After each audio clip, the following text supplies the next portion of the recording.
सोनारा बिरादरी की वरी वरी मेहरबानी। सब मुकमल मानू मुझे ख्याल में टोटली पेरी बसा मेहरबानी कंदा रवायत के बरकरार रखंदे वरी उम्मीद खणी तव्हां आयासीं ऐं तव्हांजी ज़बरदस्त भली मोट असांखे ॾिनी तव्हांजा कुर्बान लख। अॻे बि 2008 खां वठी तव्हां असां सां गॾु हलो पिया। तव्हां पहिरीं ॾिठो त कॾहिं बि को नंढो इशू थिए या वॾो इशू थिए जेको असांजो हाल हुन खां वधीक करे तव्हां सां गॾु बीठा आहियूं ऐं हर दुख सुख में तव्हां सां गॾु बीहंदासीं।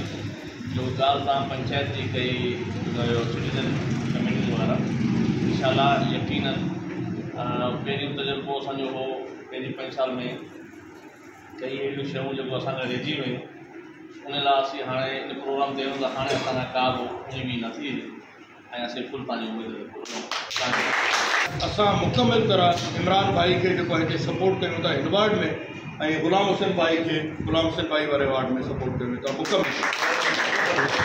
हिकिड़ी अॼु चवणु न खपे पर असीं हिकिड़ो एहतियातन अॻुवाट ई अव्हांखे थोरो डोज़ ॾेई था छॾूं त महिरबानी करे जॾहिं इनशाला तव्हां चेयरमैन थी आहियो शकील भाई खे अर्ज़ु आहे जीअं तव्हां थियो त पहिरें नंबर ते इहो ई अॻे ई अव्हांखे अर्ज़ु कयो त भई हिकिड़ी सिटीज़न जी कमेटी ठाहिजो।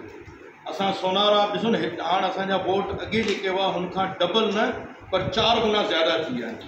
हाणे असांजो हक़ जेको आहे इहो ई आहे त भई असीं काउंसलर थियूं या असीं डिस्ट्रिक्ट में अचूं या तालुके में अचूं पर असीं कारोबारी माण्हू आहियूं। असीं चऊं था कि यार जेका बि ॻाल्हि आहे जेकॾहिं असांजे अधु चवण ते असांजा कम थियनि पिया त असांखे हरूभरू इन्हनि शयुनि असीं कारोबारी माण्हू आहियूं एतिरो टाइम कोन था ॾेई सघूं। तव्हांखे इहा रिक्वेस्ट आहे त जेका सिटीज़न वारी कमेटी ठाहियो वार्ड वाइज़ तव्हां कमेटी ठाहियो उन में हर वार्ड में असांजे केरु सोनारा जंहिं वार्ड में बि रहनि था उन मां 2-2 मेंबर तव्हांखे खणना ई खणना आहिनि। उन कमेटी सां इहो थींदो त छोटा मोटा जेके मसइला आहिनि न उहे हुननि सां मेल मुलाक़ात में तव्हां सां राब्ते में हूंदा। कॾहिं काउंसलर वटि टाइम आहे कॾहिं कोन्हे त हू असांजा मसइला हल थींदा।